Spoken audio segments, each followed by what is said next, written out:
తప్పు చేసి దబాయిస్తే అది నిజమవుతుందని చంద్రబాబు నాయుడు అనుకుంటే అది ఆయన భ్రమే. జనాన్ని మాయ చేసినట్టు శ్రీవారిని మోసం చేయాలంటే కుదరదన్న విషయం చంద్రబాబు నాయుడు తెలుసుకోవాలి. నిన్న జగన్ గారు తన తిరుమల పర్యటన మీద స్పష్టంగా ప్రెస్ మీట్ పెట్టడం జరిగింది. అయినా దాన్ని ఒప్పుకోకుండా చంద్రబాబు నాయుడు తప్పుల మీద తప్పులు చేస్తూ మళ్లీ మాట్లాడతాడు. జగన్మోహన్ రెడ్డి గారు తిరుమల రావడానికి భయపడుతున్నాడు, డిక్లరేషన్ ఇవ్వబడుతుంది కాబట్టి ఎస్కేప్ అవుతున్నాడు అని చెప్పి సూటిగా చంద్రబాబు నాయుడు గారికి చెప్తున్నా. చంద్రబాబు నాయుడు జగన్ గారి దమ్ము ధైర్యం గురించి రాష్ట్ర ప్రజలందరికీ బాగా తెలుసు. నిన్న కూడా ఆయన భయపడేవాడైతే అంత స్పష్టంగా ప్రెస్ మీట్ పెట్టి ఏ విధంగా తన మతం మానవత్వం, తను ఏ విధంగా బైబిల్ చదువుతారు, బయటకు వచ్చినప్పుడు హిందువుల మనోభిప్రాయాల్ని గౌరవించి గుళ్లకు వచ్చి పూజలు చేస్తారు, అలాగే మసీదులకు వెళ్లి ఎలా పూజలు చేస్తారు, అలాగే సిక్కుల్ని గౌరవించి ఎలా వాళ్ళ పూజలు చేస్తారో చెప్పడం జరిగింది. ఈ రోజు మీకు క్లియర్ గా తెలుసుకోవాల్సిన విషయం, మీకు దేవుడు అంటే భయం భక్తి లేదు కాబట్టి ఏంటనేది మీకు అర్థం కాదు. కానీ ఒక భక్తుడికి దేవుడి దగ్గరికి వెళ్ళాలి అన్నప్పుడు ప్రశాంతమైన వాతావరణంలో వెళ్ళాలనుకుంటాడు, ప్రశాంతంగా భగవంతుడిని పూజించాలని అనుకుంటాడు. కానీ ఈ రోజు మీరు జగన్మోహన్ రెడ్డి గారు తిరుమలకు వస్తారని అనౌన్స్ చేసిన దగ్గర నుంచి బీజేపీలో కొందరు, జనసేన, తెలుగుదేశం పార్టీ ఎలా అలజడి సృష్టిస్తున్నారో అందరూ కూడా గమనిస్తున్నారు.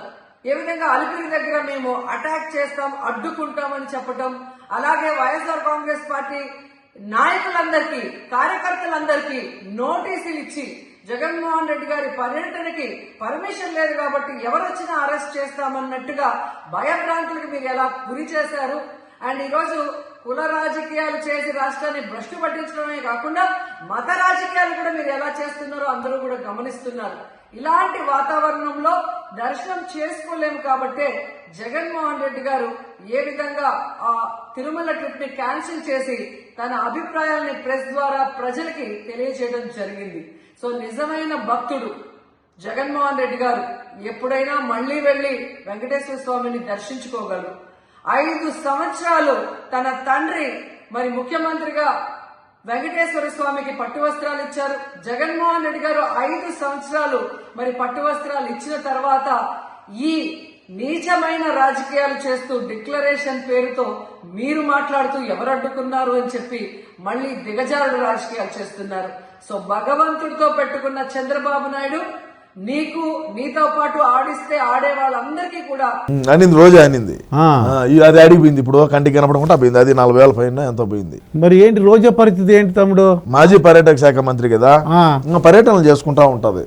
పర్యటనలో జబర్దస్త్ ఏమి ఉండదంటావా? ఇంకా ట్రాలీల మీద డాన్సులే, ట్రాక్టర్ ట్రాలీల మీద డాన్సులే. ఇంకా ఇది మన ఫంక్షన్ వెనకాల ఉంటది, అదే దాని మీద డాన్సులు వేసుకోవడం. మరి కరమేం పట్టలేదులే, కొడుకే 1.5 2 కోట్లు పెట్టి కారు తీయించినప్పుడు, కారుకే 1.5 కోటి పైన ఖర్చు పెట్టినప్పుడు ఇంకా ఆమె దగ్గర లెక్క ఉండదు ఏమయ్యా. మరి ఏంటి కొడాలి నాని పరిస్థితి ఏంటంటావు? మరి ఏంటి మేము ఏం చేయాలి? కొడాలి నాని పని, కొడాలి నాని ఏమున్నది, ఓడిపోయాడు కదా గుడివాడలో. అవును, ఓడిపోయాడు. మరి ఎమ్మెల్యే లేదు, మినిస్టర్ లేదు, ఏం చేయాలా?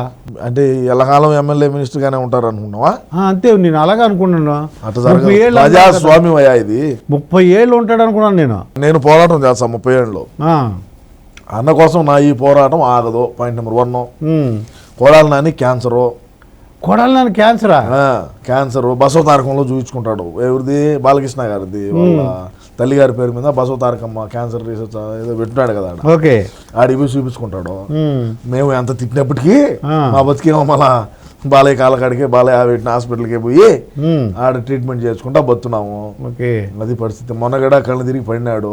సరే నీకు అన్ని ఎందుకయ్యా, నువ్వేదో అడుగు. ఏం వాళ్ళ క్యాన్సర్ వంశీ పోని చెప్పు. వల్లభనేని వంశీ ఏం హైదరాబాద్కి వచ్చేసినాడు కదా, హైదరాబాద్ వచ్చేసాడా నుంచి. మరి బిజినెస్ అని చేసుకోవచ్చా, ఏమైనా వదిలేస్తారా ఏంటి? అసలు ఏంటి పరిస్థితి అలా ఉంటుంది అంట? వ్యాపారాలు వాళ్ళకి రియల్ ఎస్టేట్లు వాళ్ళకు బ్రహ్మాండంగా, వాళ్ళకు మంచి మంచి పరిచయాలు ఉంటాయి. మనం అంటే ఇంటర్నేషనల్ గా ఉంటాం, మనకు లోకల్ గా తెలియదు కాబట్టి ఏదో వాళ్ళు పడేది వాళ్ళు పడతా ఉంటారు, మనకెందుకు. ఇప్పుడు జగన్మోహన్ రెడ్డి గారు ఇప్పుడు ఓడి చెప్పేది, ఇప్పుడు జగన్మోహన్ రెడ్డి ఏంది బొక్క, మా అన్నే కావచ్చు, అయినా IAS IPS కోర్టులో మెంగబెట్టినాము. ఈ వల్లభనేని వంశీ అంతా, రోజా అంతా, బొక్క విడుదల రజనీ ఏంది, గుడివాడు గుట్కాగాడేంది, ఏమైతే అది వీళ్ళందరిది ఐఏఎస్ ఐపీఎస్ అని కోర్టు బోన్లు ఎక్కించి నా కొడకలము తల్లిని చెల్లిని వాడుకొని ఏదలు బడిగా తిప్పిన వాళ్ళము సినాయన ఈడు మాకు ఎన్నుపోటు పుడుచాడు ఈడు మాకు ఇదిగా ఉన్నాడు అని చెప్పి గొడ్డలతో నరికిన వాళ్ళము. ఓకే, ఇంకా కొడాలి నాని ఏంది వాళ్ళము నేను వంశీ ఏంది బొక్క ఏందంట ఇప్పుడు గొడ్డలు అన్నావు కదా, మరి గొడ్డలు అంటే ఎన్నాళ్ళు సీఎం గా ఉన్నందుకు జగన్మోహన్ రెడ్డి గారు పర్లేదు. ఇప్పుడు మరి దిగిపోయారు, ఏమవుద్దంటారు గొడ్డల పోటు? ఏమైతే ఏమవుతుంది, సిబిఐ విచారణ పిలుస్తుంది, పోతాము అన్నా పోతాడు వదినా పోతుంది, తేడా జరిగితే లోపల మింగుతారు. ఏందంట 16 నెలలు ఉన్నాం, ఏమవుతుంది ఇంకా మేమేం చూడడం చేయాల, మాకు తెలియజేయాల. 10వ తరగతిలోనే పేపర్ లీకేజ్లో జైలుకి పోయి నా కొడుకులో మేము జైలు ఏంటి అది మాకు అత్తగారిలతో పాటే సమానం, ఏం కాదు మాకు. మా రాయలసీమలో నీ మీద ఎన్ని కేసులు ఉంటే నువ్వు అంత మగోడివి. ఏ ఊరు మీద? మాదా కాకినాడ. మీ గోదావరి జిల్లాలో ఉచ్చబోసుకుంటారు పోలీసు వాళ్ళన్నా జైలు కేసులన్నా. నిజమే, మాకు ఇంటికి ముక్కతో సమానం. ఇది ఇంటికి ముక్క. అన్న మీద ఎన్ని కేసులు ఉన్నాయి, ఏమైంది, ఏం పెరిగినారా? సీఎం గా ఉన్నారు కాబట్టి రాలేదు, మరి సీఎం దిగిపోతున్నాడు కదా, పోయినాడు ఆల్రెడీ, రాజీనామా రాసి ఇచ్చినాడయా. సిబిఐ కేసులు అన్ని ఏమవుతాయని. ఏమైనా కానీ 16 నెలలు జైల్లో ఉన్నాము, ఇంకొక 16 నెలలు ఉంటాం అవసరం అయితే. అంటే అలవాటేనంటావు ఇవి? అయితే వారిని 10వ తరగతిలోనే జైలుకి పోయిన వచ్చిన వాళ్ళమయ్యా. అరే మళ్ళీ ఒకసారి బాలకృష్ణ అభిమాన సంఘం కడప టౌన్ ప్రెసిడెంట్ గా పనిచేసినప్పుడు ఏదో సినిమాలో కూడా ఎవరో గొడవ అయితే అప్పుడు కూడా 2 రోజులు కేసులో ఉండొచ్చాడు. మరి ఏంటి చక్రం బాబా అంటే చక్రం బాబాని మీరు ఏళకోవడం చేశారు. ఎవరు? మీరు, మన పార్టీ. జగన్మోహన్ రెడ్డి చక్రం బాబా చక్రం తిప్పాడంట సెంటర్ లో అని. ఇప్పుడు మళ్ళీ అదే పరిస్థితి వచ్చింది. ఇప్పుడు మళ్ళా ఫోటోలు వచ్చినాయి, నేను కూడా చూసాను. నరేంద్ర మోడీ పక్కన కూర్చోన్నాడు. అవునవును, ఏం మాకు కూటమి తెచ్చి పెడతాడో చంద్రబాబు నాయుడు మాకే తెలియలే. మీరు సీఎం అయినప్పుడు ఏం చెప్పాడంటే మెడల్ ఉంచుతాను అన్నారు, మెడల్ ఉంచలేదు. ఇప్పుడు ఆ ఛాన్స్ వచ్చిందా అని. ఏంటి చక్రం బాబా అంటే మీ నోటు ఏమంటే అవుతుందా ఏంటి? మా నోటుతో ఏమనేది కాదు, మా నోరు కన్నా కూడా ఇంకా పెద్ద నోరులు కొన్నాయి. చక్రం బాబా అంటే నిజంగా ఏంటి చక్రం తిప్పినాడు, ఇప్పుడు తిప్పుతాడు. ఆడిపోయి స్క్రూ కన్నా టైట్ చేసే కొద్ది ఏడ టైట్ అవుతుంది. ఆల్రెడీ పోలీసు వాళ్ళను సచివాలయాలకు ఏదో పంపించినాడు, ఏందో డాక్యుమెంట్ లో ఏందో తారుమారు చేశారని చెప్పి. ఏం చేస్తాం చూద్దాం. ఏది ఏమైనా మా ఓడు పులి, భయపడ్డావు. మాకు కావాల్సినంత డబ్బు ఉన్నది. తండ్రి పదవిని అడ్డం పెట్టుకుని 16 లక్షల కోట్లు లూటీ చేసి 16 నెలలు జైల్లో ఉన్నాము. ఓకే, అర్థమైందా? అదే విధంగా చూస్తే షర్మిలాని ఏ విధంగా రోడ్ల బడిగా తిప్పినాము, పార్టీని ఏ విధంగా బలోపేతం చేసింది. ఒక అవకాశం తల్లి ఒక దిక్కు, చెల్లి ఒక దిక్కు, పెళ్ళాం ఒక దిక్కు తిరిగినారు, అవకాశం వచ్చింది. మరి ఈరోజు మేమే తండ్రి పదవిని అడ్డం పెట్టుకొని లక్షల కోట్లు లూటీ చేశామంటే ఈ రోజు మేమే స్వయంగా ముఖ్యమంత్రిగా పీఠం మీద కూర్చో ఉన్నటువంటి మా జగన్మోహన్ రెడ్డి అన్న ఎన్ని కోట్ల రూపాయలు సంపాదించుకుంటాడో ఒకసారి ఆలోచన చేయండి. సో దేనికి మేము దాటాల్సిన పని లేదు. ఇప్పుడు షర్మిల ఇద్దరు చెల్లెలు కూడా మొన్నటి ఎలక్షన్ వరకు మేము కొద్దిగా ఇబ్బంది పెట్టారు, అన్నకు ఓటేద్దు అని. ఆ ఎఫెక్ట్ ఉన్నట్టుంది. మరి ఇప్పుడు ఎలక్షన్స్ అయిపోయింది, ఆవిడ కూడా ఓడిపోయింది. ఇద్దరు కలిసి ఉంటారా ఇప్పుడు? ఏమన్నా జరగదు.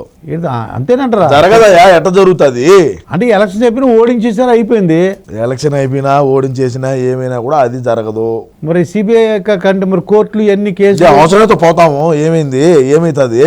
మా వెనకీర్తి వీళ్ళు కూడా వస్తారు, ఉండే వాళ్ళు కూడా. ఇప్పుడు ఉండే మా మంత్రివర్గ విస్తరణ మంత్రివర్గంలో ఎవరైతే ఉన్నారో ఆర్కే రోజా గడ వెనకీర్తి రావాల్సిందే, రజనీ వెనకీర్తి రావాల్సిందే.